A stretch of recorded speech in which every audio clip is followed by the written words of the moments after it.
బేడి హనుమంతుడు. పుణ్యక్షేత్రమైన పూరీ నగరంలో బేడి ఆంజనేయ స్వామి ఆలయం ఉన్నది. ఈ ఆలయాన్ని దర్యా మహావీర దేవాలయం అని కూడా పిలుస్తారు. ఈ ఆలయంలో కాళ్లకు సంకెళ్లతో హనుమంతుడు కనిపిస్తాడు.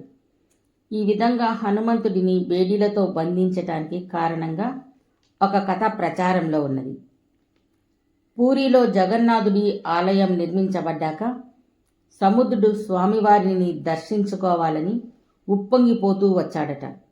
ఆ సమయంలో సముద్రపు నీరు అక్కడి ప్రాంతాలన్నింటినీ ముంచి ఎంతో నష్టం కలిగించింది.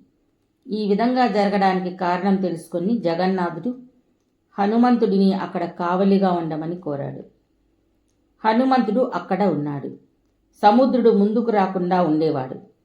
కానీ హనుమంతుడికి అక్కడ ప్రజలు పెట్టే భోజనం నచ్చలేదట. అయోధ్యలోని లడ్డూలు తినాలనే కోరికతో రాత్రి వేళల్లో అయోధ్య వెళ్ళేవాడు.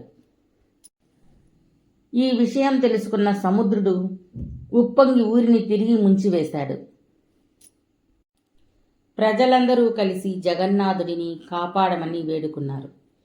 హనుమంతుడు ఉండగా సముద్రుడు ఎలా వచ్చాడు అని చూడగా హనుమంతుడు ఎక్కడైనా రామభజనలు పూజలు జరుగుతూ ఉంటే వెళ్ళేవాడని, అయోధ్యకు వెళ్ళి లడ్డూ ప్రసాదం తినేవాడని తెలుసుకుని హనుమని పిలిచి ఇక్కడనే ఉండు అని చెప్పి సంకెళ్లతో బంధించాడు.